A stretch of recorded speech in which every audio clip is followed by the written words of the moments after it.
Good evening, everyone. So, coming to the next webisode 2, continuing the decoding GI and HBP oncology.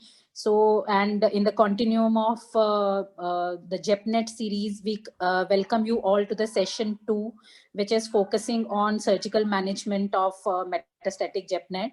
So, basically, by this surgical management of metastatic JEPNet, hereby we want to focus where should we I mean, as a medical oncologist, should know what is the domain of surgeons in that area, and should be more wiser to help the patients in that scenario. So I welcome you all, and taking note of much of your time, so I'll welcome Dr. Ishita, so who will be discussing on theranostics of JEPNet. Thank you for having me here. Theranostics comes from two words. It comes from therapy and diagnostics. So theranostics has been used it's a very contemporary word. So it's a word which has got, which is now coming into vogue.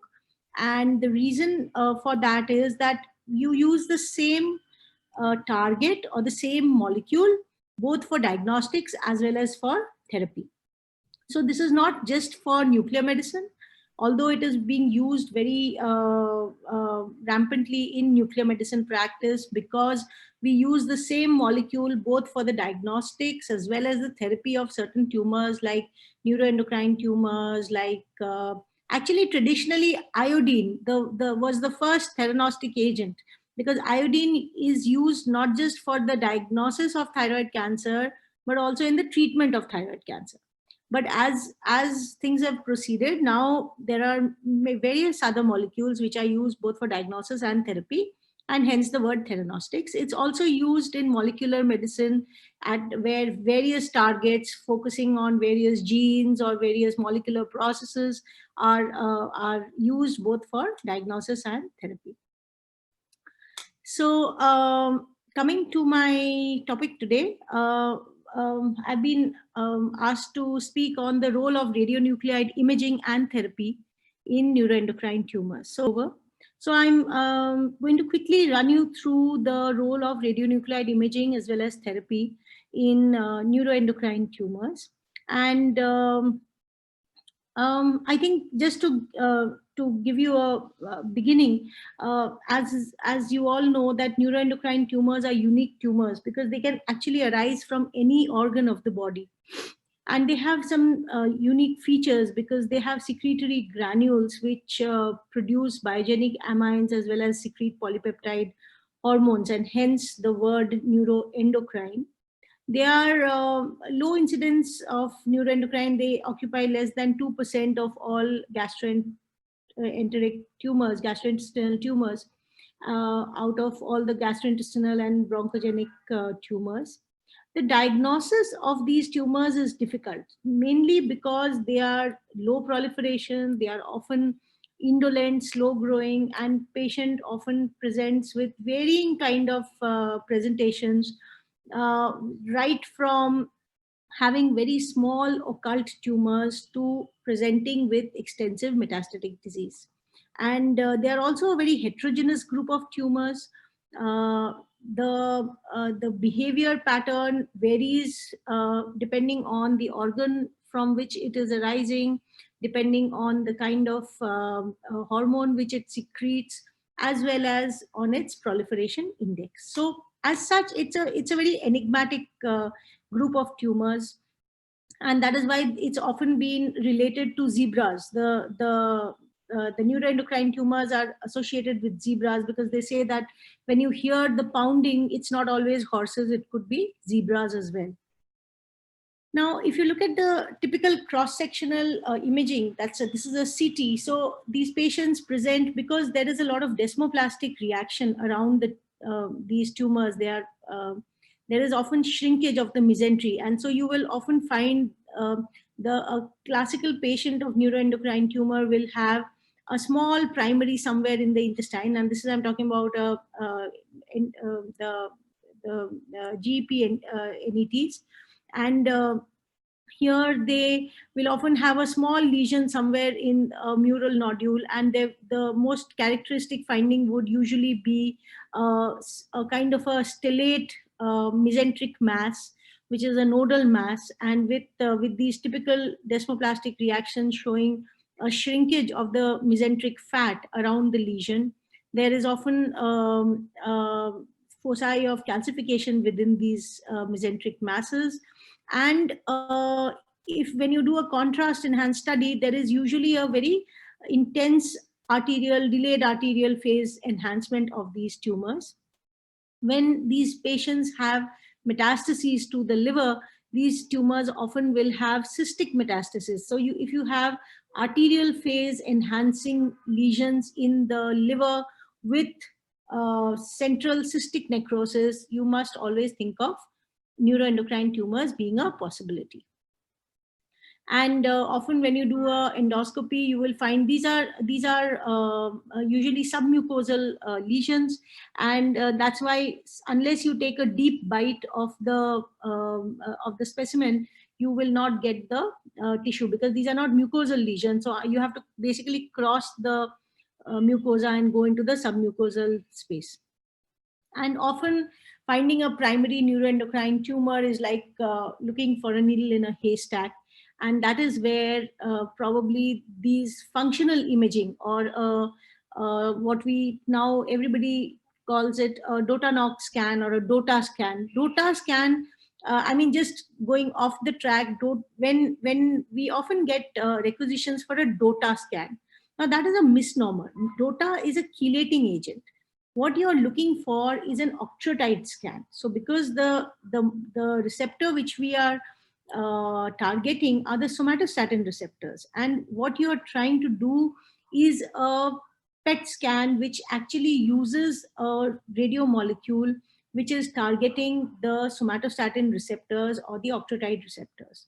So often when surgeons or physicians or gastroenterologists, they ask for a DOTA scan, it's a misnomer. You should ask for an octreotide PET scan, and that is the correct way of speaking it out. Now, most of these neuroendocrine tumors will express somatostatin receptors. Now, as you would know from your biochemistry days, there are typically 5, there are actually multiple, but there are 5 main somatostatin receptors, which are like SST1, 2, 3, 4, 5. And out of this, it is the SST2 and SST5 receptors, which are expressed in abundance in these neuroendocrine tumors. And these are the receptors which we target while doing our DOTA-NOC scans or the octreotide PET scans. Now, amongst all the different neuroendocrine tumors, usually there is almost a very homogeneous increased overexpression of somatostatin receptors. Almost 100% of gastrinomas will express somatostatin receptors, and it's usually the small cell lung cancers and the insulinomas which have a relatively less expression of somatostatin receptors. And that is the reason why when you have insulinomas, using a DOTA-NOC scan may not always pick up the insulinomas, and a GLP receptor is a better modality to look for insulinomas, or DOPA scans are better modalities to look for insulinomas rather than a DOTA-NOC octreotide scan. Similarly, for small cell lung cancer, because these are relatively poorly differentiated tumors as compared to the well-differentiated neuroendocrines, which you would see in the other scenes, FDG scan is usually a better modality. However, there are many small cell lung cancers which do express octreotide receptors, somatostatin receptors, and they may be targeted by a DOTA-NOC scan as well. Now, as I said, DOTA is a chelating agent. It chelates to the small peptide which targets the somatostatin receptor on one end and the radioactive substance to the other end. And the radioactive substance may be a gallium-68, which is a diagnostic agent, or it may be lutetium-177, which is a therapeutic agent. In the earlier days, we used to use indium-111, again both for diagnosis. You can label it with Y90, yttrium-90, which is again a therapeutic agent. And now you can label these with various alpha emitting agents like actinium. So some of you would have heard of alpha PRRT. So alpha PRRT is the next level of PRRT after beta PRRT, which is with lutetium, and we'll come to that towards the end of this talk. So DOTA is a chelating agent which attaches these two fragments of a radio molecule. And these radio molecules will usually have a very high binding affinity for the SSTR2 and SSTR5 receptors. Now, most of the centers which are doing work with neuroendocrine tumors will have something like, this is called a gallium generator. So this is usually an in-house generator which is present. And that is why with this gallium, unlike FDG, which is made in a cyclotron, the gallium-68 DOTANOC is usually made within the department using proper, good labeling practices and proper sterility and everything. And this is used for doing the scans for the neuroendocrine tumors. And of course, doing a somatostatin receptor PET-CT gives you the advantage of the high spatial resolution of a PET scan, along with the high specificity of a somatostatin receptor scan, which only accumulates at the in the tumors which are expressing somatostatin receptors. Now, this is a meta-analysis which was published way back in 2014, where they tried to see what was the pooled sensitivity and specificity of somatostatin receptor PET, and they found that whether you use gallium-68, there are various peptides which can be used. So you'll have these fancy names called TOC, NOC, TATE. So these are different peptides, but across the board, the sensitivity, the pooled sensitivity and specificity of these radiopeptides for detecting neuroendocrine tumors was very high, with a sensitivity of almost 93% and a pooled specificity ranging from 85 to even 100%. So what are the indications for which you would order a somatostatin receptor PET scan? So typically, the indications which you see in your clinic are when a patient comes with a carcinoid syndrome, comes with flushing, diarrhea, incessant secretory diarrhea, or or any of the other syndromes, whether it is because of hypersecretion of vasointestinal peptide, or because of increased secretion of glucagon, or hypoglycemia, or increased serotonin. So it again, the symptomatology of the patient depends on the hormone which is secreted in excess.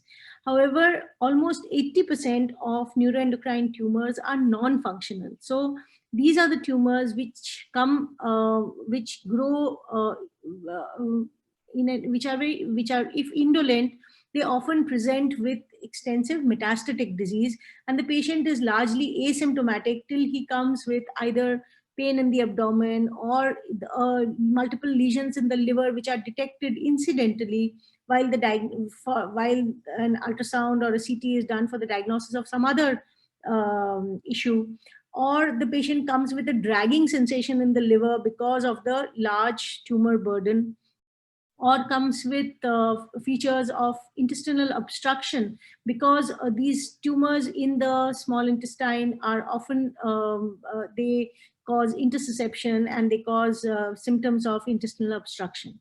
So these are typically the scenarios where the patient will present to you in your clinic and you order for a DOTANOC PET-CT where you suspect that there is a carcinoid syndrome or the patient has a neuroendocrine tumor.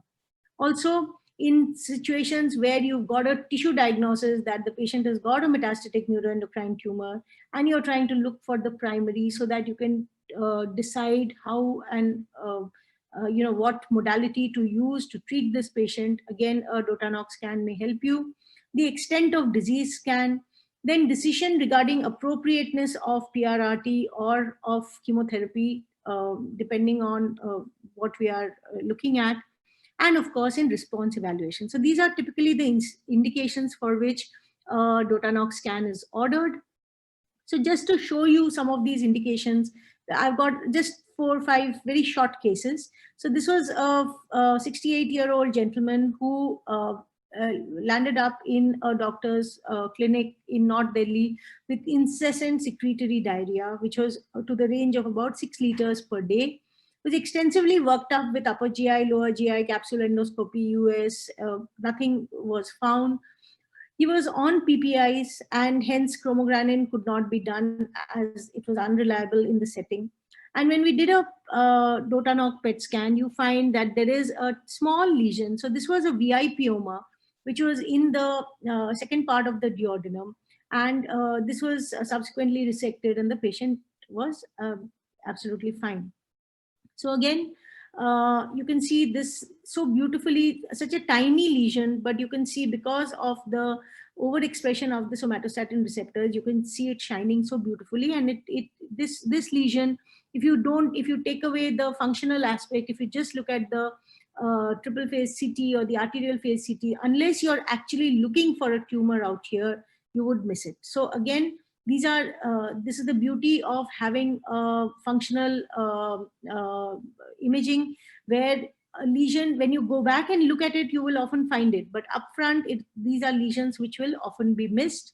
Now this patient underwent a relook EUS and had a small tumor in the first part of the duodenum in the lateral wall, underwent resection, and the final histopathology was a well differentiated NET with a Ki67 of 1 to 2%. Second case, a 40-year-old lady who presented with mild abdominal discomfort for last 6 months. On ultrasound, there were multiple cystic lesions in the liver. Patient was well preserved. Serum chromogranin level was high. Biopsy from the liver lesion showed metastatic NET with a low Ki67. And here you find that this is a patient who's got these 2 large lesions in the right lobe. And on the scan, you have another lesion in the duodenum, again this time in the second part of the duodenum, and this patient subsequently underwent a resection of this duodenal lesion and a right hepatectomy, and was actually cured of the disease, and had a very till the time that we followed up the patient, she did not have any recurrence of her problem. So again, detecting the primary becomes Dr. Ishita, sorry to interrupt you. Yeah. Can we wind up little quickly?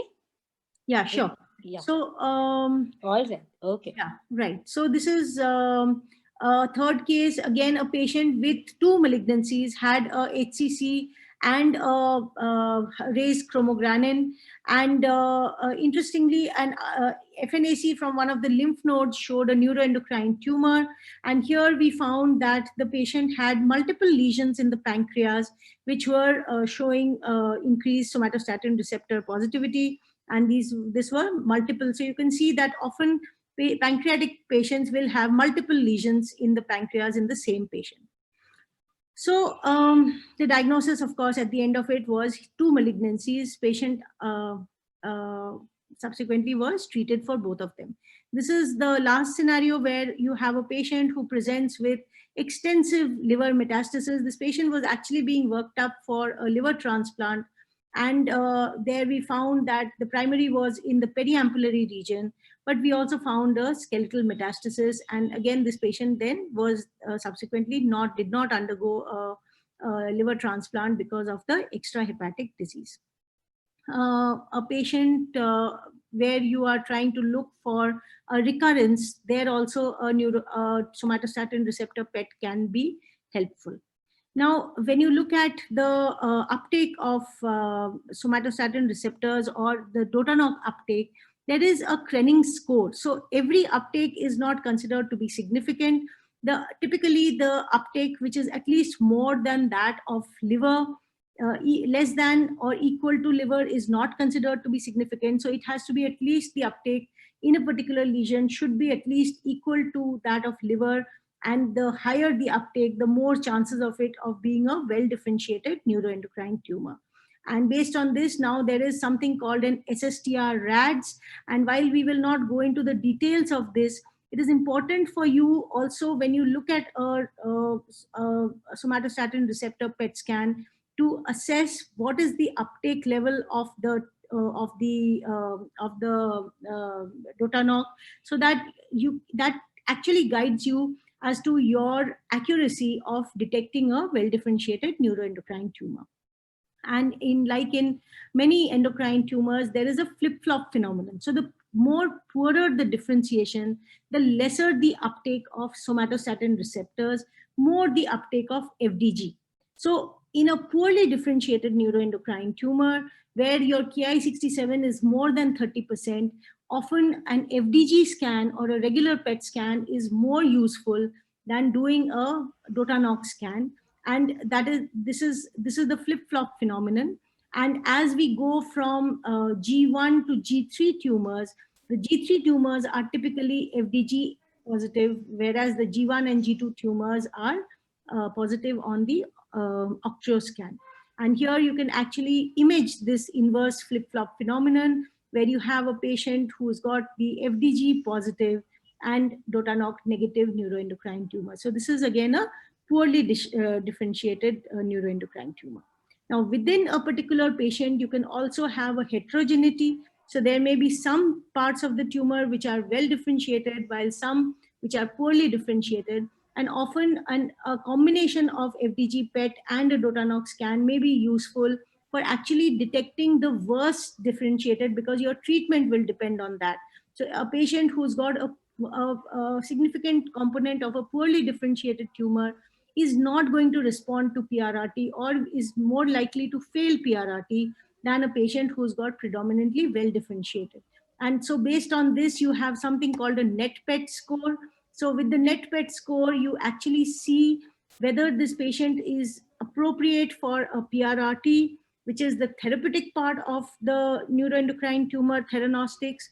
And so patients who've got a very high discordance between the somatostatin receptor positivity and the FDG positivity, with more tumors being FDG positive, are less likely to respond to a somatostatin receptor based theranostic therapy like PRRT. So just the last couple of slides on PRRT. PRRT is nothing but the therapeutic part of this theranostics. And here we use the same somatostatin receptor target to deliver destructive radiation to the cancer cells by the use of certain radiolabeled peptides, which specifically bind to the peptide receptors which are expressed on these tumor cell membranes. And PRRT is used in the treatment of metastatic or unresectable cancers of neuroendocrine origin, and they may be given either systemically or more occasionally by a locoregional or an intra-arterial administration. Now, unlike, if you remember the slides from before, where the diagnostic scan usually looks at the SST2, the SST2 and SST5 receptors. Here we basically look at the SST2 receptors, and you can label it with various particles: the beta particles, which is the most commonly used particle, which is the lutetium, which is used in PRRT, and the alpha particles, which are the actinium or the bismuth, which are now being used more frequently in patients of neuroendocrine tumor.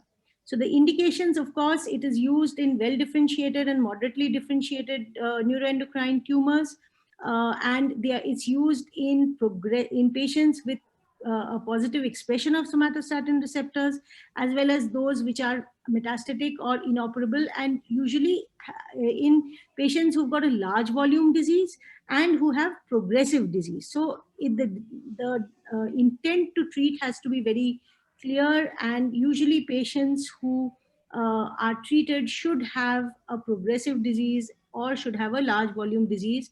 Sometimes it is used in patients who failed some sandostatin. So now NCCN says that you can use PRRT even as a first line therapy in patients who've got a large volume disease. And earlier it was only approved for second line in pancreatic neuroendocrine tumors. However, now there is a growing evidence that it can be used as a first line, especially in patients who've got a large volume, well differentiated neuroendocrine tumor. And this was the NETTER-2 trial, which was the trial which actually got the FDA approval for PRRT and brought it to the mainstay. And this was a multicentric phase 3 randomized clinical trial which had two arms. One arm, the patient was on octreotide LAR 60 milligram, and on the other arm, the patient was on octreotide plus PRRT. And they found both the objective response rate as well as the progression-free survival. There was a significant benefit in the PRRT arm, and this was the study which actually brought the PRRT FDA approval. And this is one of our patients. Here you can see this was a patient with a extensive metastatic skeletal disease, and post 6 cycles of lutetium, you find that the patient is in almost a complete response. And more importantly, there is a significant improvement in the quality of life. So this was also looked at in various other studies, where it is not just the progression-free survival or the objective response rates, but also the quality of life which improved with patients on PRRT. Now, there are various other ways of improving PRRT. There are now newer peptides. You can use therapy with lutetium and yttrium-90. You can administer the PRRT intra-arterially into the hepatic artery to improve the first pass extraction. So this becomes very important, especially in patients who've got a liver-dominant metastatic disease. You can combine it with targeted chemotherapy like capecitabine and temozolomide, and then it is called PRCRT, and this is especially important in patients who've got intermediate grade neuroendocrine tumor or a slightly higher grade neuroendocrine tumor, and especially in pancreatic neuroendocrine tumors. And of course, in patients who fail lutetium PRRT, you can use alpha PRRT or actinium labeled PRRT.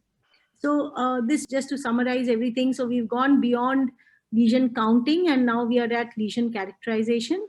And we can actually, this is a true use of personalized medicine. Thank you. Yeah, thank you, Dr. Thank you Ishita. so much. Yeah. Thank you very much. So we have a couple of questions here.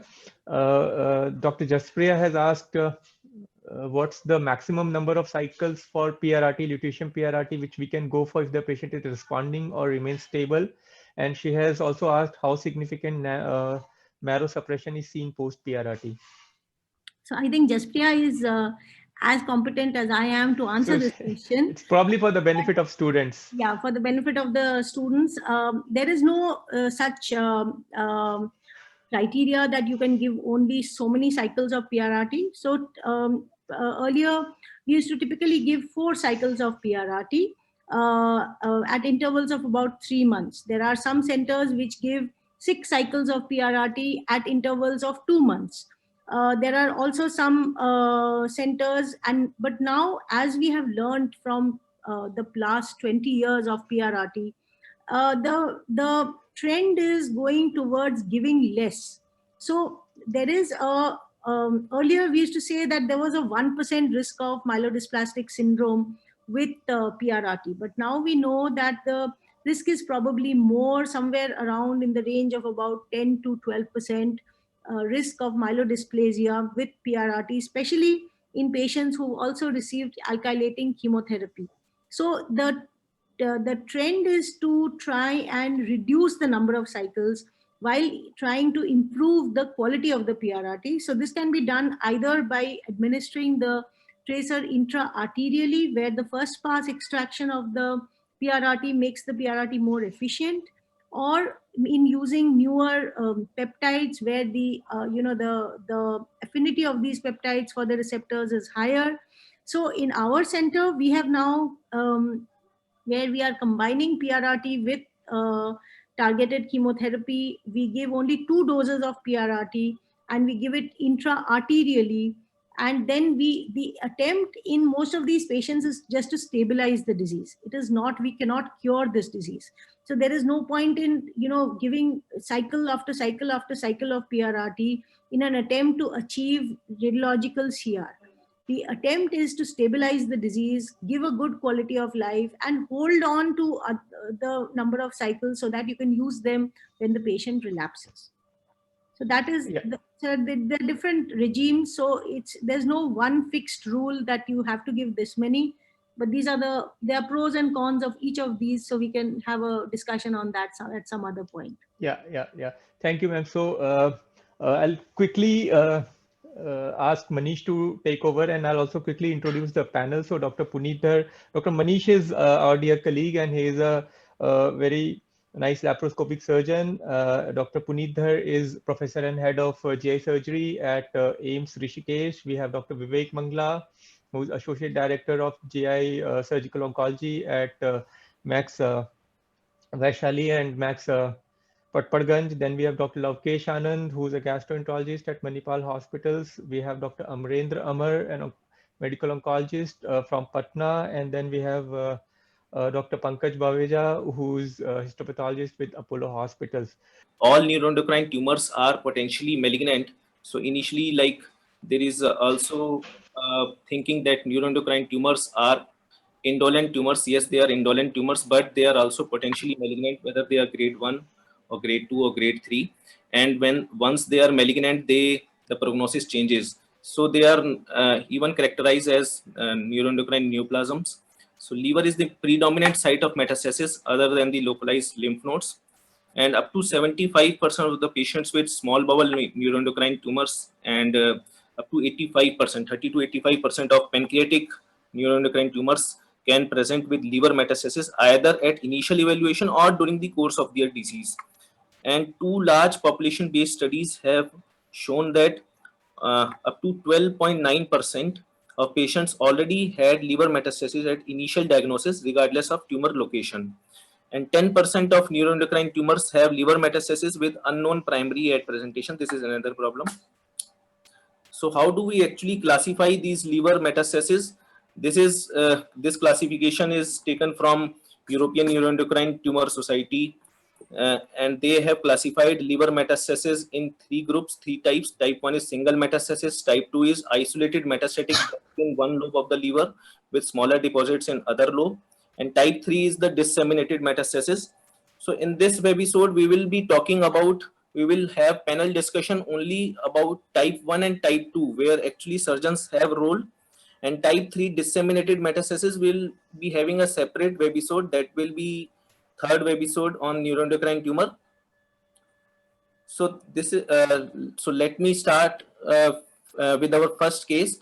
So this 54-year-old gentleman, he presented with the complaints of pain, upper abdomen, weak complaints of pain, upper abdomen with recurrent symptoms of hypoglycemia. So what he told was like he was having some symptom hypoglycemia, and he documented also that at the time of hypoglycemia, blood sugar levels was 60, which he took actually at which was taken outside.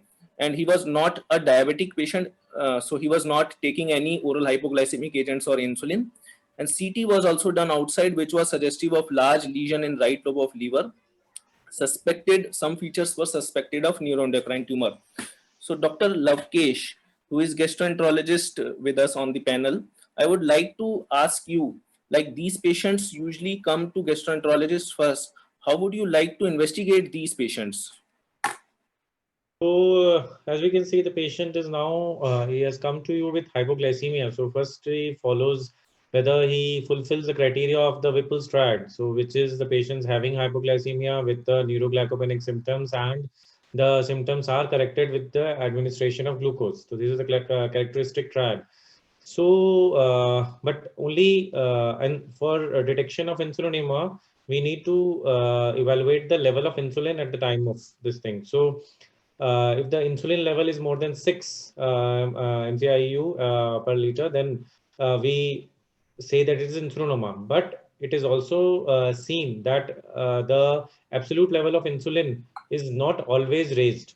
So there are certain other parameters, particularly the C-peptide level, the proinsulin levels, the ratios like the insulin and the glucose ratio. So the insulin glucose ratio more than 0.3, the C-peptide level more than 0.2, the proinsulin level more than 20. So these are other parameters which helps us diagnose the insulinoma. So what we do for the screening is the prolonged fasting test. Earlier, there was a 72 hours fast that was required, but now it was shown that even the 48 hours fast that also triggers the symptoms and the values. So what we do practically is the patient is admitted, because it has to be done in the admitted patient. Yes. And every 4 hourly, we measure the glucose levels. When the glucose level goes less than 50, then we have to do it every hourly. And if the patient have symptoms, then we stop the fasting. We take out all the samples for the measurement of insulin, proinsulin, and C-peptide.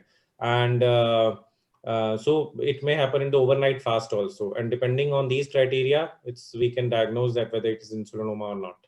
Right, right. So patient actually presented with a CT films which was showing a lesion in the liver, and usually, as we know, that insulinomas are not metastatic. Usually they are not metastatic, they are indolent small tumors usually located in the pancreas, and many times they are even not located on localized also. It is difficult to localize them also. So it is an unusual scenario where actually patient presented with liver metastasis, some liver lesion which is showing some functional secretions, some hormonal secretion which is leading to hypoglycemia. Maybe it is a progression of a neuroendocrine tumor with gain of function later on in the natural history, or it is a pure insulinoma which is metastatic. We don't know. So what next actually? So this patient underwent some blood investigation, serum chromogranin level which was high, 1050 serum insulin. So he also underwent fasting test as told by Dr. Lavkesh. So after 12 hours fast only, he had symptoms of hypoglycemia. The insulin level detected at that time was 3.5, which was not diagnostic of insulinoma, and blood sugar level was 60, but patient refused for further fasting. So anything means like above 6 is definitely diagnostic of insulinoma, but anything which is above 3 and lying between 3 and 6 is also gives some clues that that it is a functional tumor. So what next, Dr. Vivek Mangla? So how would you like, what will be your next investigation in these kind of patients actually? So at this point in time, probably upper GI endoscopy, there are two ways of going about it. You could either do the endoscopy first, or you could do the Dotanoc PET first. And either which way you do either of these two investigations, essentially the Dotanoc PET, especially when you have a patient who's presented with a liver met, you're not really trying to localize the primary lesion right now. That is not the real aim right now. So first step would be to assess the extent of the disease in this patient. At the same time, we're able to localize the primary, that would be good enough.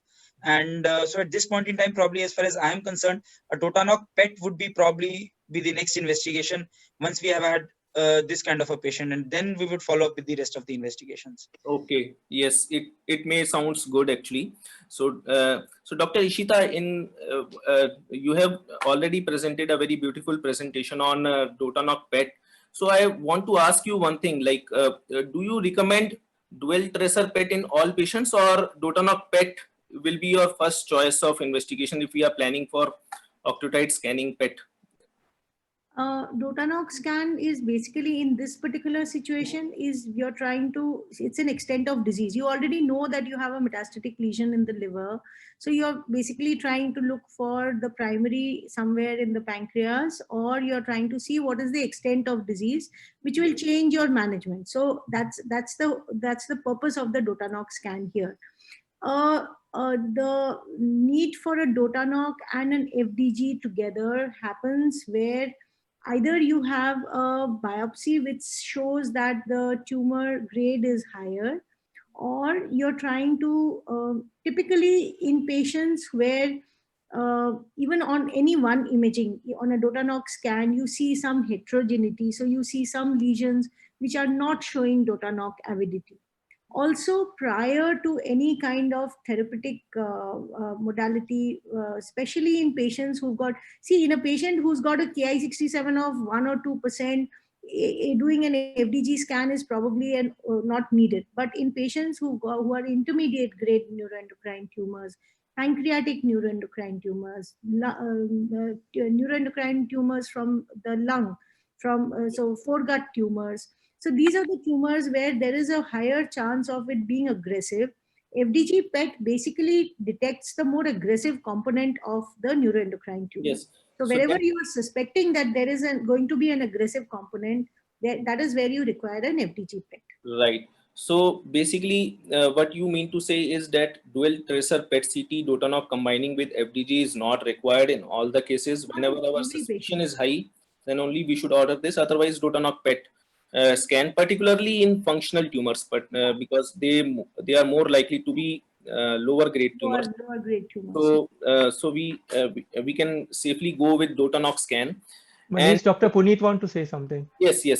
I don't know. I got disconnected for a short time, so I don't know if it was taken up. But I think this is one of the few tumors, insulinoma, actually, which is less DOTA avid. So Yes. I just want to. So I know since we are doing a net seminar for everybody, it would be the next logical step. But insulinoma, we need to be aware, as Dr. Ishita said also, that it is actually the chance of picking up is much less because the 2 and 5 receptor affinity being less. So he has shown in one of our slide that it is like 70% sensitivity is there, if I'm not wrong. Yeah, as compared to 100 for gastronoma and all. Yes, So it's sometimes if you're not getting it particularly, it might be a good idea to even go ahead with a biopsy straight and establish the grade first. Then the other questions will become more valid. If it's a high grade, you might need to do dual tracer and all that. Dual tracer. There is also a tracer called Exendin, which is a GLP receptor, which is used specifically for insulinomas. So gallium, just like you have gallium Dotanoc, you have gallium Exendin, which actually is a more specific tracer, specially used for, it targets the GLP receptors. So it is very useful in neuroendocrine tumors. Also DOPA, fluorodopa, is something which can be used, and it is often used in patients of nesidioblastosis to differentiate between the focal and the diffuse nesidioblastosis, and also in patients of insulinomas, a DOPA scan may be worthwhile. Okay. So moving forward, so it is always very difficult to define the exact pathway in which we have to go. We can go for biopsy also in these cases first, prove that they are neuroendocrine tumor and then go for Dotanoc, or we can have Dotanoc PET-CT first and then go for biopsy. So Dr. Pankaj, he's a pathologist, so I want to know, actually, most of the times when we see these patients in our clinics, they already underwent some kind of FNAC from the liver. So what is your recommendation for a role of biopsy versus FNAC when we are suspecting neuroendocrine tumors actually? Actually, biopsy is always better, because the new WHO classification, as you have already told, that it has divided into basically two types: well differentiated and poorly differentiated.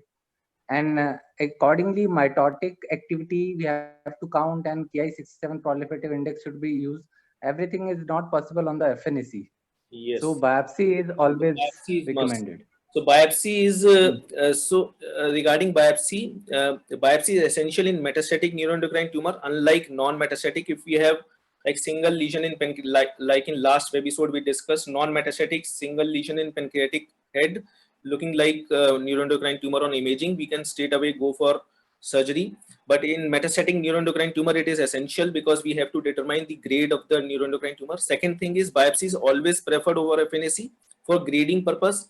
And biopsy from metastatic site is essential if PET shows heterogeneous lesions on Dotanoc and FDG PET. So in these cases, we try to take biopsy from FDG avid areas because they are more likely to be higher grade lesions. So I had a query. So Dr. Pankaj, for the students, can you please just summarize how do we grade these tumors? What is the recent changes in the grading of these neuroendocrine tumors? As per latest WHO 2019, it is basically divided into two subtypes: well differentiated and poorly differentiated. Well differentiated is further subdivided into grade 1, grade 2, and grade 3, and accordingly, mitotic rates in grade 1 is less than 2 with a Ki of less than 3%.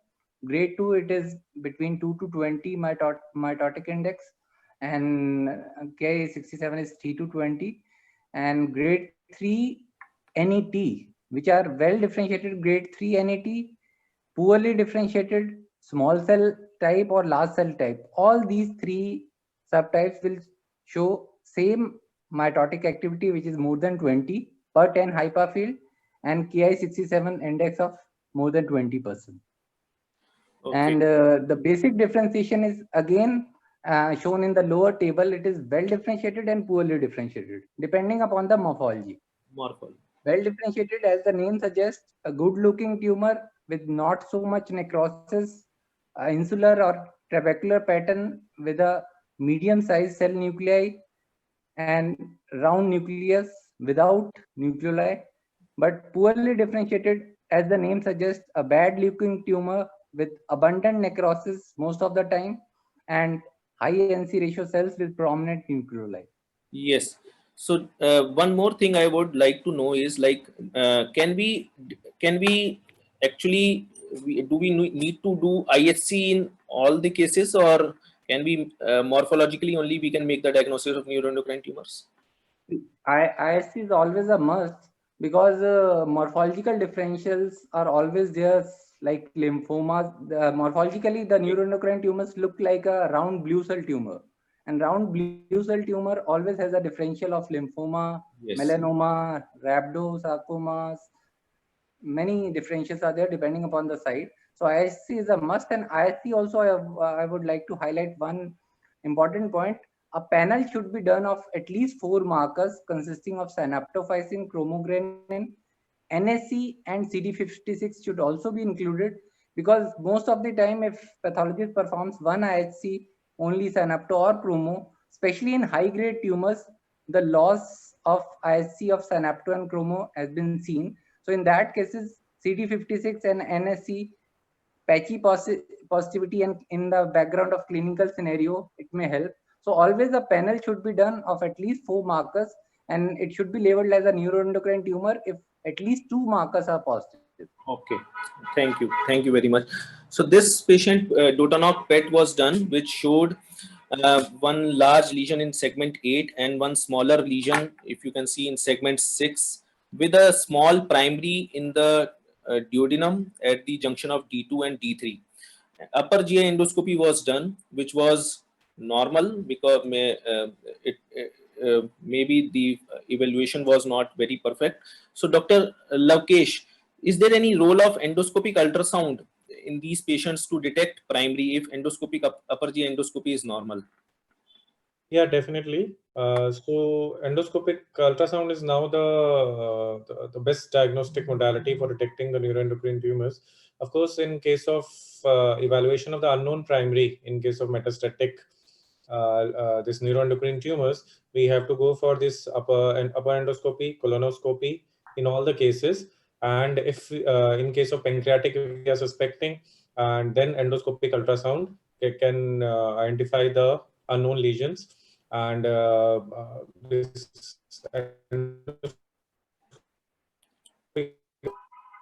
ultrasound also has a role, like if we have detected the regional metastasis for staging and grading, also it has a role. So definitely it's in this setting. So in this case, we were able to detect primary by Dotanoff PET, which is in the duodenum. So Dr. Puneet, I would like to know from you, what is the how will you manage this case? What is the role of surgery in such kind of patients where patient has like functional neuroendocrine tumor with limited liver metastasis?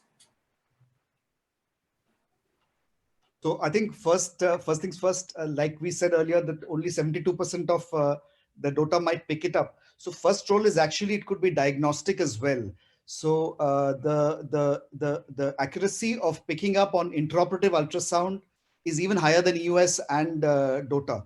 So if you're not getting the primary in the DOTA or the pre-op imaging, surgery in an insulinoma and for all the other nets also, which tend to be multiple, it's important to do a complete exposure of the pancreas and palpate it. Digital palpation alone can pick up about 90% of all insulinomas, which is again better than EUS as well. The addition of intraoperative ultrasound makes it almost 99%. So it's better than it. Unlike all the other non-insulinoma neuroendocrine tumors where DOTA is better. So just to say that sometimes if you have a typical Whipple triad or the typical insulin glucose ratio, surgery can be diagnostic in picking up the primary as well. I mean, this is just because we've this particular case we started with the sometimes there are more than one primary actually. So intraoperative ultrasound and digital palpation of the pancreas is must. So what factors actually determine the management of such cases? So, I mean, since you've outlined about the biopsy also, I think it's important to realize that the primary and the secondary may have separate different grades. So again, it's probably we are always looking for the most aggressive part. So if we have to biopsy, it should be from the secondary, Lavkesh would love to do a EUS guided biopsy, but here probably what would be even more, illustrative would be the liver biopsy, which the grading from there. Even there it can be heterogeneous, but that would be better. So you've, I think, outlined the factors influencing the treatment. Right. Clearly, non-functioning tend to be worse, but some gastrinomas and all can be even worse than that. Grading, of course, the pathological grading is the single most important, and that's by the Chi-67 or the mitotic index if the MIB labeling is not available. Site and status again. Some of the locations tend to be a worse outcome. Then the type of liver metastasis which you showed, some of which you're probably not discussing today, but again, those are factors which influence treatment. Right. And other than that, what are the expertise and availability of therapeutic modalities which are there at the institute? Sometimes cost also we have to take into consideration, and quality of life of the patient after extensive surgeries. So what additional workup is required for planning of liver resection in such kind of cases? Dr. Puneet. Yeah, so right. So, of course, we need to know what is the effective liver volume which is going to stay back after we've resected it. So CT volumetry is the most commonly done. ICG retention has been used particularly in the East, in the Orient. We are only, we didn't have access to ICG here, so it was not a very popular thing in India. But again, it could give you an idea about the functional liver status of the entire liver actually. But the volumetry will tell us the anatomy at least. So we don't really know but the combination can tell you anat and physio bit. Cardiac evaluation is important for many neuroendocrine tumors because you can have, there might be cardiac issues. Portal hypertension is also a very bad prognostic marker for, so an endoscopy when, I would request whenever Lavkesh is doing the endoscopy to look for the varices as well as that time, because that's a bad prognostic marker for any liver metastasis. Even transplant may be contraindicated, whereas it's an indication otherwise. Of course, specific perioperative treatment, you correct the sugar as much as possible. Somatostatin analogs, again, for the same reason of receptor affinity, they're not as useful as they are in other functional tumors, but we should always give it a try. And diazoxide is invariably better than that. For sometimes we need this for perioperative control, but usually just sugar is good enough to maintain them on good. Usually in patients of insulinoma, they recommend is strict blood sugar monitoring, and we can start even a dextrose drip prior to surgery and then stop the dextrose drip just before surgery for proper monitoring of insulin as well as blood sugar level after enucleation, because they have increased after the enucleation. They have immediate change in the blood sugar levels also. So CT volumetry is very important whenever we are we have to keep this in mind whenever we are getting a PET CT done, because most of the time at most of the centers actually we come across a patient carrying the report of PET CT, but most of the time they are doing PET with non-contrast CT. So if we are ordering the PET CT, then we can write PET CT contrast so that anatomical location of the lesion also can be done, and we don't have to repeat another CT for CT volumetry. ICG retention test, again, Dr. Puneet has told, if facilities are available, but these tumors are usually not in CLD patients. So if liver appears to be normal on CT, then it is not required always. Cardiac evaluation is must. So what is your take on simultaneous resection versus staged resection if quantum of surgery is very high? So do you always recommend simultaneous resection, or staged resections can be done in functional tumors? So the answer is easier, I think, for the insulinoma because they tend to be single and is easily enucleatable. But the same thing if we extend it to other neuroendocrine tumors, non-insulinomatous tumors, where we need to do a regional resection, there this question is probably more valid. So here it's easier because if you see the bulk of the tumor production, the functional hormone production would be actually from the liver, given the size. So and the fact that it's picked up on DOTA, so it would be a functional rather necrotic liver. So we need, for the functional control, the liver resection in this particular case would be more important. In other cases, it could be different. So I think your DOTA will give you some idea about that, which is more appropriate. But anatomically speaking, the bulk-wise, this would be more important. For insulinoma, we can add on the enucleation. And ideally, sometimes you actually find even lymph nodes which pick up the DOTA in insulinoma. So you might need to do a radical, even a Whipple's kind of a situation. So if the patient is not a fit candidate for a combined, you can actually stage it by seeing which is the higher volume so that you get a better functional outcome. Yes. So what is the role of debulking surgery in these kind of patients? So debulking is, I think, a very important concept in all functional tumors because there's definite. In insulinoma in general, it tends to be non-malignant, as you said. But if it is metastatic, it's extremely useful because bringing it down to a critical level, even though it's metastatic, they tend to be much slower growing than most other tumors.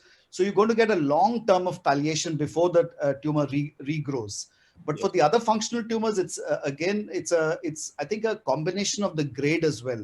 So we've got a lot of papers which show that 90% of tumor removed is going to give you a very good palliation and even longevity. But the unfortunate thing is we don't have controlled data to show that if you hadn't done this, what would there be, what their lifespan would be. And we have other papers showing that actually very high grade tumors, even if you debulk, they may not be of use. But yes, there's certainly a role in functional tumors where debilitating symptoms can be actually controlled, at least 90% if we can do it. So Dr. Vivek, is there any role of other liver ablative therapies which can be combined with surgery, or they can be used alone if surgery is not possible? Thank you, Dr. Manish. I think I'll just go back to the previous thing. I think the most important thing that we have to understand about debulking is the fact that debulking will give you a reduction in tumor bulk, and in functioning tumors, reduction in hormone production, the most fastest of any other modality that we have with us. So that is an extremely important factor that we have to understand, and that is why the role of debulking. The second important fact that we have to consider as well is the fact that there is some evidence, and more so in functioning tumors. And I think there we have to understand that when we are talking of a G3 tumor and then we are talking about a functioning tumor, very few G3 tumors would actually be causing some kind of a functioning they would be having some syndrome of because of hormonal overproduction. So when we are talking of functioning tumors, they would generally not be G3. And therefore, in these tumors, probably sticking to that 90%, even if, as Dr. Puneet also said, you're able to debulk, say, 70% of the tumors. There is some data to that as well, which says that not just the symptoms, the longevity also improves, although not as much as 90% debulking. Now, coming to ablative therapies, yes, if you have say, for example, insulinoma and in a difficult patient, a difficult location to resect, and RFA could be a good alternative to resection in these patients, which could be done intraoperatively at the same time that the enucleation or a formal resection is being done for the insulinoma. We honestly do not have I don't have any experience of downstaging with TACE for a neuroendocrine tumor where we've gone ahead and downstaging. Probably you could you put that point forth. You could actually elaborate on that yourself. Right. So most of the time, intraoperative RFAs is used with liver resection if it is like type 2 kind of metastatic disease, where there is a dominant metastasis in one lobe and some deep-seated lesions in the contralateral lobe.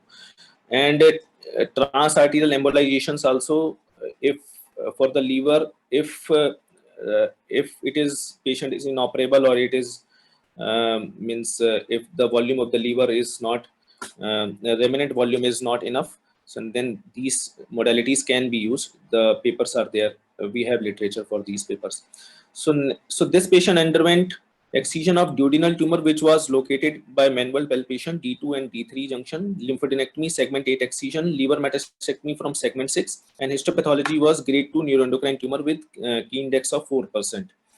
So, Dr. Amrinder, suppose if this patient is inoperable, like this patient is, the lesions are definitely resectable, but sometimes we come across inoperability because of poor general condition of patient or poor PS. So, in these cases, what will be your, or what are your options actually as a medical oncologist? Yeah, that is a long list to provide the patient. I mean, that is the long list of medicines to give to the patient. And I think as far as any evidence is concerned, we have very less evidence in context of all these, particularly if we take somatostatin analogs, we had PROMIT data, then everolimus, Radiant 3 was for pancreatic neuroendocrine, and thereafter Radiant 4 was for other midgut tumors also, and also for lung. And similarly, as Dr. Ishita said and Dr. Vivek said, PRRT, I think PRRT, we have some data about PRRT, which says that, okay, the symptom control is better with PRRT, and as rightly said by Dr. Mangla, it is the symptom control and it is the bulk, disease bulk control which matters the most. So, but as you said, if it is a poor performance status patient, and if we use everolimus is fraught with many side effects, and one of these is pneumonitis, the others are rashes. And although everolimus has been found to be good in insulinoma, because everolimus also causes hyperglycemia. So I think all these options are okay, but given that the patient is having poor performance status, and I have seen everolimus at a dose of 10 milligram is rarely tolerated by patients. So in fact, we give many a times 5 mg and sometimes also 2.5 mg. So it's not that easily tolerable drug. And coming to PRRT also, I think if it is a poor performance status patient, I don't think he or she is going to tolerate PRRT that well. The more will be told by Dr. Ishita, but I think we can go ahead with somatostatin analogs as far as tolerability and acceptability is concerned. But of course, the effect will be lesser than that of everolimus and PRRT. Right. So, Dr. Ishita, is like, what is your means take on functional control with PRRT in these cases? Can I just Manish, Dr. Puneet has to say something. Yeah. Yes, yes. Yeah. Can I just mention one more agent which unfortunately has become an orphan, but since it's an insulinoma case, and that is streptozotocin. Yes. Unfortunately, we've had a problem with availability in India intermittently because it's a very cheap drug. But for a resource-constrained country like ours, I think our medical oncologists need to push it as compared to much more expensive drugs as well. So that has also got a very good control. And I've heard many oncologists say that it's got side effects. I think everolimus can match side effects for that. So it's also a useful drug. So I think the kids should know about it, that if and when it's available, that's also an option for insulinomas, only for insulinomas. All the others are for all the other nets as well. Okay. I think the symptom control with PRRT is better than that with the somatostatin analogs, and that is it is. I think there are now numerous papers on that. Both not all of them randomized, but yes, there is a significant amount of at least phase 2 data which compares the symptom control of PRRT versus the somatostatin analogs. Having said that, so in patients with functional neuroendocrine tumors, we often continue the somatostatin analogs along with the PRRT. because there may be an initial flare of symptoms with PRRT, and usually the somatostatin analogs will help in tiding over that period. There used to be a lot of talk in the past about that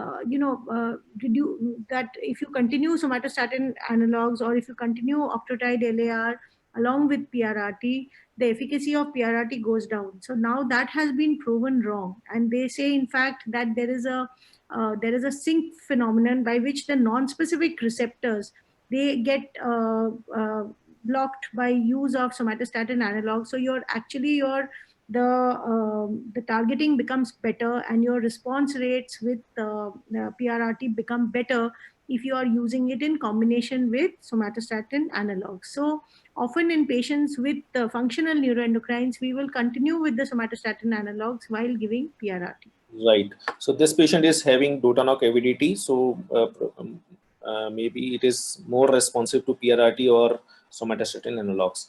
So coming to the case 2. So this patient is a 50-year-old gentleman. He was evaluated outside for symptoms of regurgitation of food, long-standing regurgitation of food. Upper GI endoscopy was done. It was a large esophageal diverticulum in lower esophagus. CT, chest and upper abdomen was done, which showed 2 hypodense lesions in liver. Biopsy was done outside, which showed grade 1 neuroendocrine tumor. We reviewed the biopsy here, which again showed grade 1 neuroendocrine tumor, and serum chromogranin level was raised 1161. So this was a Dotanoc PET which was done in this patient, which showed a primary lesion in duodenum again at the junction of D2 and D3. So exact localization was difficult. Along with that, there were lymph nodes also, and there were 2 lesions in the liver. One was in the segments 7 and 8 junction, and other was in the caudate lobe behind the IVC. So Dr. Vivek, this case is different from the previous one. Like it is again grade 1 neuroendocrine tumor, which is detected in young, fit, healthy person which is completely asymptomatic. So it is an incidental detection of metastatic neuroendocrine tumor. So does resection benefits these patients? Basically, when we are talking of a patient who's got so essentially, to summarize this, essentially is a patient who's got a non-functioning tumor. Yes. And probably this patient presented with symptoms which are totally unrelated to what has been found in this patient. Right. So given this scenario, at this point in time, a lot would probably be depend on what the patient's performance status is, as we talk about all the factors, some of the factors we have already mentioned here. So now if we go by the guidelines for these patients, if the patient is asymptomatic and the disease burden is low, Yes. that becomes the specifics of the situation. In this particular patients, the options are many, and the option would actually depend on what is the patient's performance status, fitness for surgery, what is the patient willing for. The options include just observation. The option goes on to include surgery, resecting the primary, maybe ablating the posterior place lesion, or maybe taking out the caudate lobe lesion if it is easily accessible, to a combination of resection, ablation to systemic therapy. So practically speaking, in this patient, all the options are on table.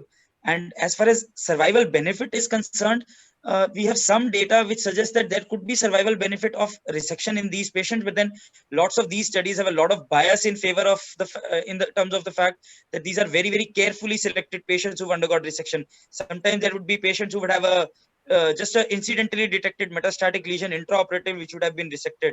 And when you look down at that, the survival benefit keeps on diminishing down. So somewhere along the line here, a lot of things will depend on how the patient is, and that's where you'll put in the resection somewhere in the picture.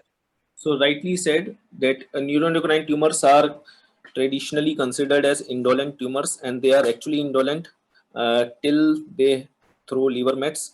But whenever liver mets are there, the prognosis changes. And untreated, what literature says is that untreated neuroendocrine neoplasm with liver mets, 5-year survival ranges from 13 to 54%. With no liver mets, 5-year survival is higher. So it means, so different societies have recommendation on this. particularly for non-functional neuroendocrine tumors with liver metastasis. They say that if it is resectable, should be resected. And the benefit of surgical resection for neuroendocrine neoplasm with liver mets have been demonstrated in terms of overall survival and quality of life. We have to balance the things like what quality of life we are giving to a patient and how much he is fit for any kind of major surgery. But definitely there is an overall survival benefit if we can achieve R0 resection in these kind of patients.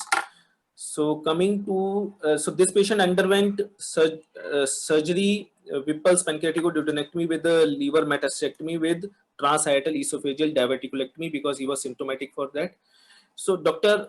Lavkesh, so it was in this patient particularly, there was difficulty in locating the primary tumor. So we took the help of gastroenterologist also for intraoperative endoscopy. So would you like to tell us about intraoperative endoscopy and transillumination tests, which we do like in these kind of patients to detect primary?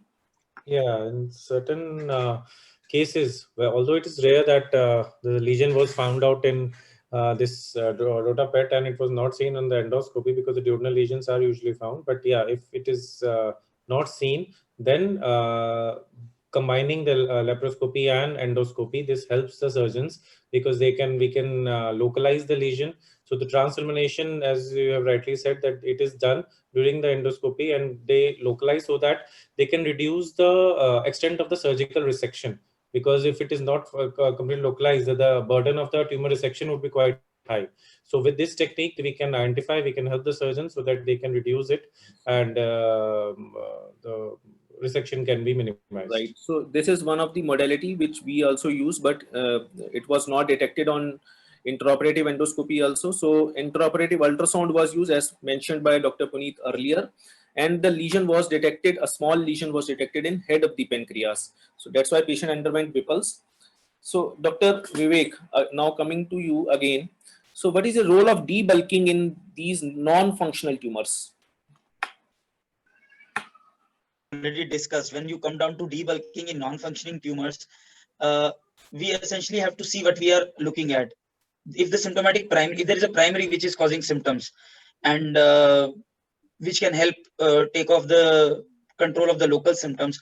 And yes, as regards survival benefit of debulking surgery is concerned, more so in non-functioning tumors, we have to understand this fact that most of these studies, although there is some evidence that even beyond the selection bias, the surgery helps improve survival in these patients, but that would be on a case-to-case basis. And by and large, when we are considering debulking surgery in non-functioning tumors, we really have to be very, very cautious there when we are offering surgery to these patients. Done for local symptoms, not for for any. And more so when the grade becomes higher, the lesser the advantage of doing the debulking surgery, because that's where you know that these patients are not going to do that. Is there any role of, means just for the students' sake, is there any role of liver transplantation in these kind of tumors? Over a period of time, I think there is some evidence beyond what you have shown, but the criteria which have generally been used for considering liver transplant is generally that the disease should be G1, G2, there should be no extrahepatic disease. The disease should not be resectable as well. It shouldn't be like it's said that more than 50-60% of the liver is involved, or probably a lot. There would be a lot of play between how the liver function and the volumes are, and somewhere along the line, I think basic child's assessment of the patient, the liver function test, the albumin, the bilirubin, the INR, that is going to play a lot of role in assessing whether this patient is a candidate for resection versus a transplant. Right. And generally the criteria for 6 months, you mentioned 1 year, then lots of people take criteria as 6 months stable disease, progression-free disease, where they would consider liver transplantation in these patients. Right. And definitely not for more than, it will be like grade G1, G2, not for G3. So liver transplantation is for unresectable kind of tumors, not for this category.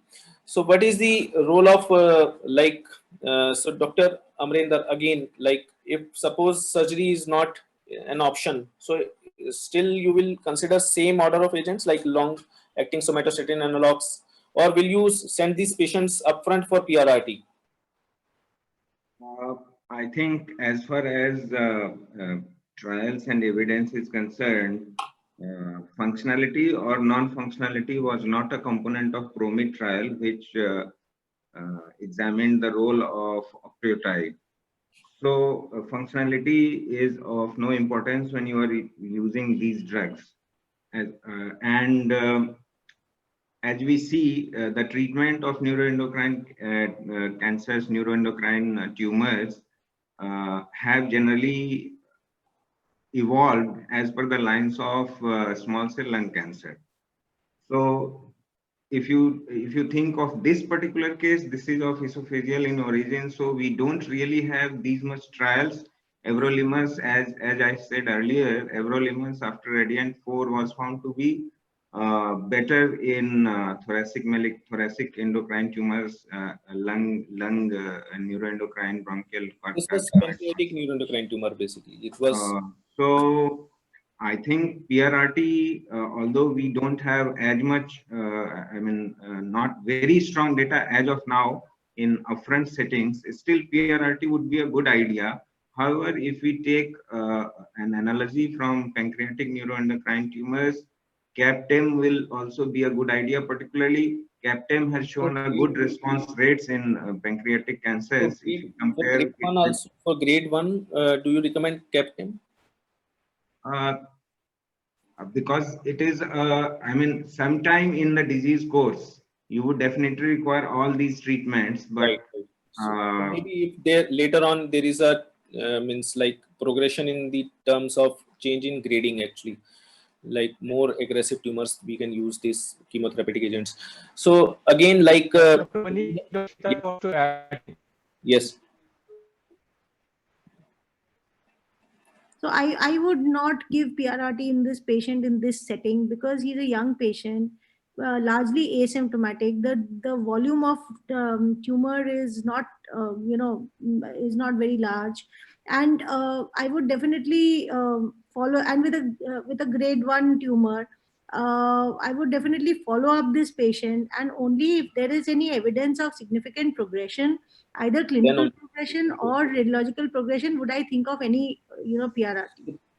As told by Dr. Mangla also, observation is definitely one of the One of the options which, yeah. So the non-functional intent tumors. to treat has to be very clear in this. And second, And I think somewhere along the line we would be surprised to see many of these patients developing very small lesions, progressing very slowly, and keeping on doing very well even without any treatment. And that's an extremely important fact that we have to remember, as Dr. Ishita very rightly pointed out again, that you will have a subset of patients in whom probably, but Dr. Amrendra also said, going on to very aggressive treatments may be counterproductive actually, and rather these patients could be observed, and if they progress at that point in time, to offer the more aggressive treatment, because as Dr. Manish also pointed out, quality of life, cost, the toxicity of treatment, all have to be factored in somewhere along the line when we're planning treatment for these patients.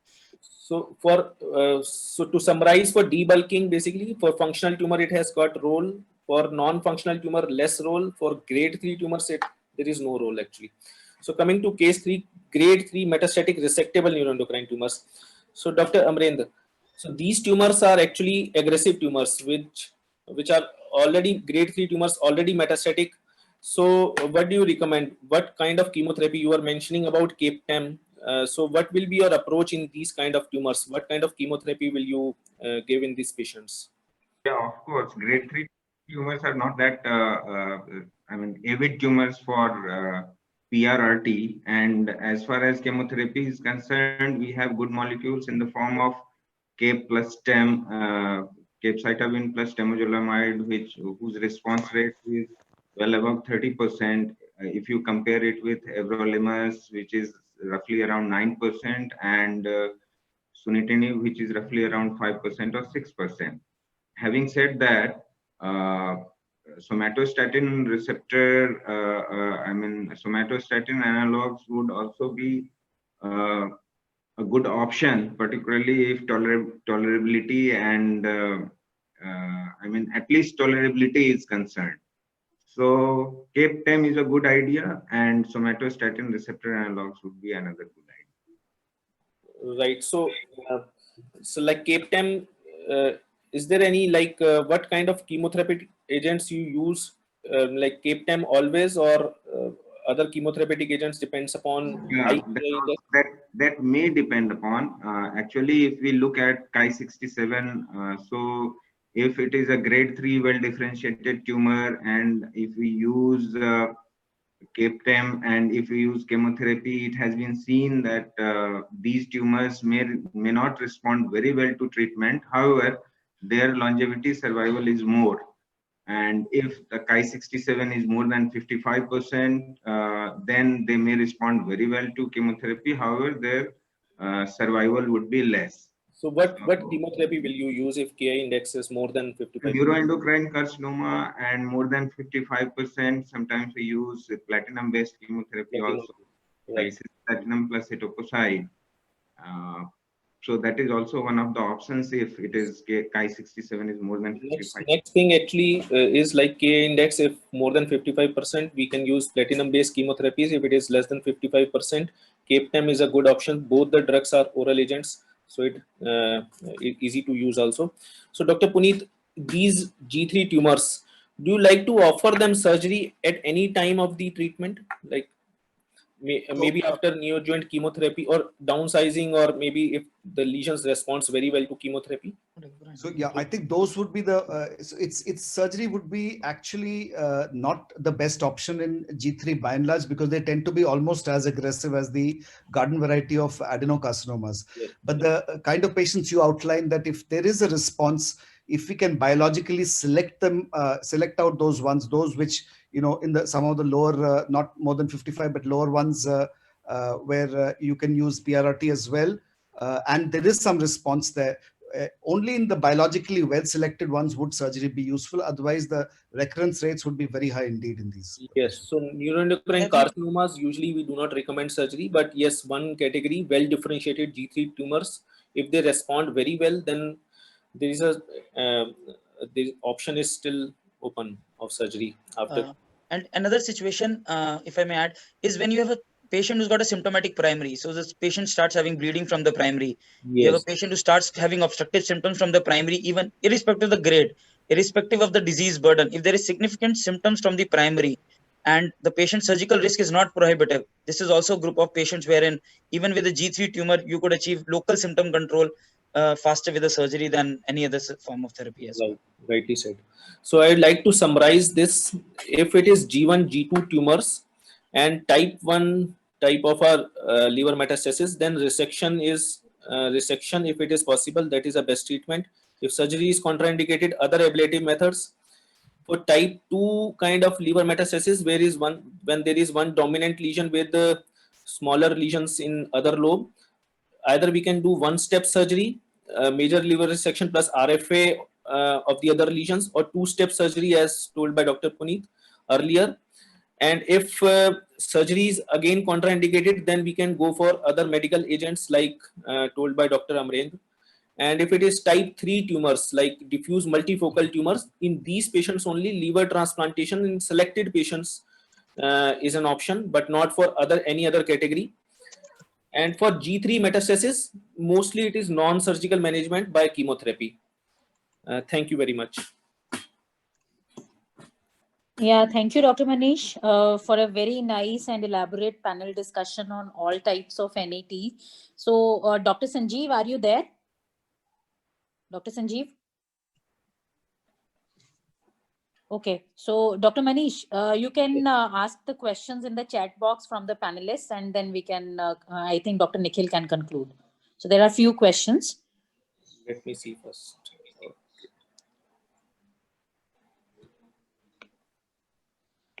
Yes.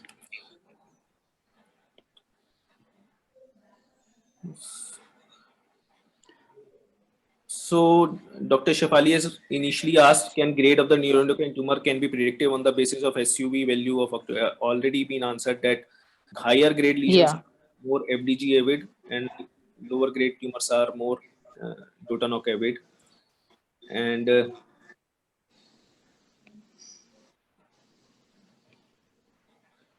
so Dr. Roshni has, I think, asked, how can one assess the response to PRRT, especially if the patient still has symptoms? So Dr. Ishita, would you like to answer that?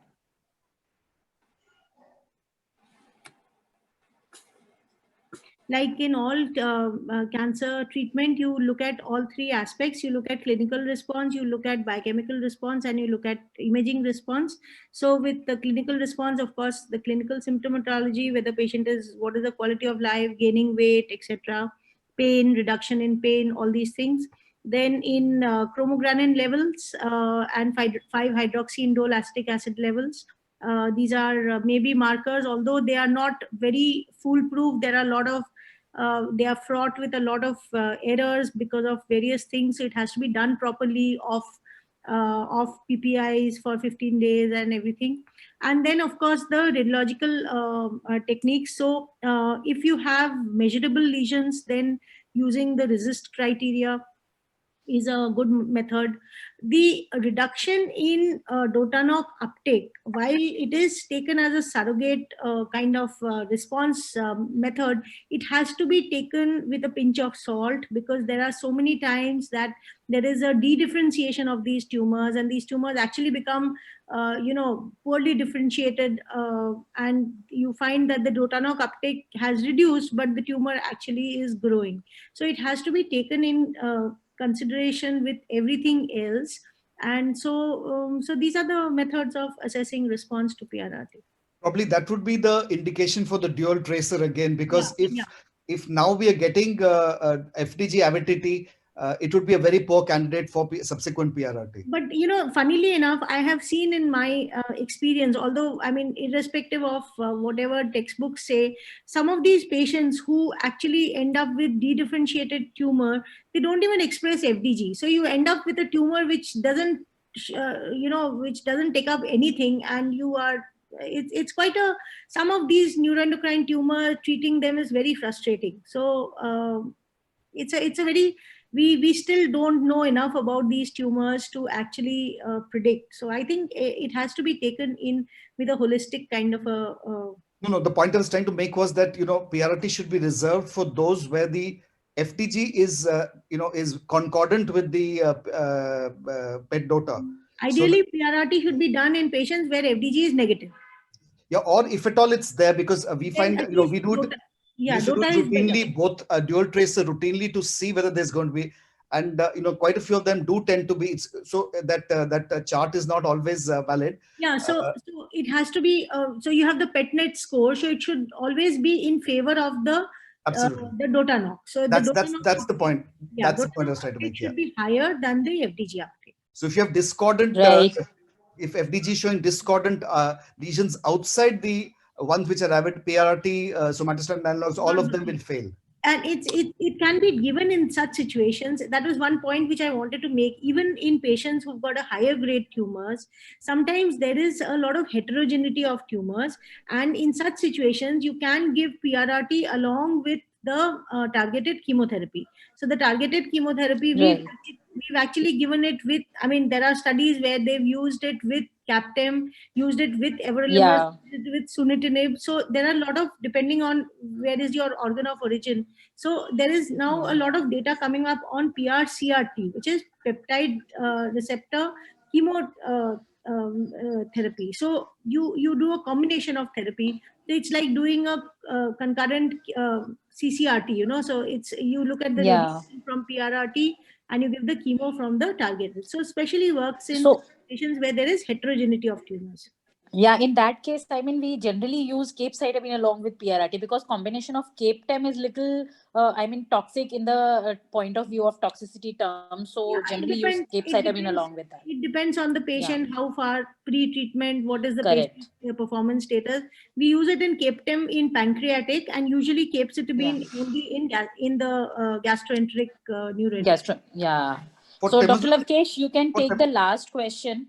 Yeah, For sorry. temozolomide, there's another, actually, when you're talking about personalization, you can actually look for MGMT, methyl guanine methyltransferase expression. Right. Select out the patients, to reduce the toxicity of temozolomide. Also, Correct, sir. temozolomide Very being right. an alkylating agent, there is a higher risk of Myelosuppression when you use and it with PRRT. So that is something which correct. we need to take into consideration, especially when we are dealing with patients who are who have a potential of a long survival, younger patients. So these patients, we should be a little cautious about using alkylating agents along with PRRT.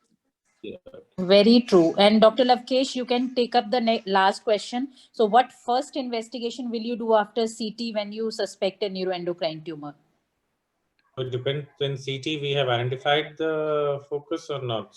So you have identified a focus, and then how do you, I mean, if you suspect a neuroendocrine, what next best investigation you should go for? Diagnostic purpose. Say it depends on the site also. So as I told earlier, also endoscopic ultrasound is now the best modality for grading and staging both. Because with it we can detect the size, the depth, whether it has involved submucosa or the muscularis or the other deeper layers, the loco-regional metastasis also. And now with the advent of new needles, we have now 19 gauge needles with which we can take the biopsy. And since this is more nearer to the lesion, so the chance of the tumor spread is also low. So we can give the pathologist what they usually require for this Ki-67 staging. So with that, they can help in grading. So if we have identified, then of course this endoscopic ultrasound. Other uses of this endoscopic ultrasound for the surgeons, the newer thing is we can do the tattooing. We can tattoo the area if it is a smaller one, so that they can identify that the resection area would be less. Yeah, but if it is not identified, then I would say that the protocol is that we do the endoscopy, colonoscopy, and if we suspect in the intestine, the small intestine, then if it's not the stricturing lesion, then we can do the capsule and vis-a-vis the enteroscopy, although still a matter of debate whether we should go for that. Correct. Right. So Dr. Nikhil, now I think we should conclude. It's over to you. Yeah. Thank you, Dr. Shefali, and thank you, everyone. Thank you very much. It was a very, very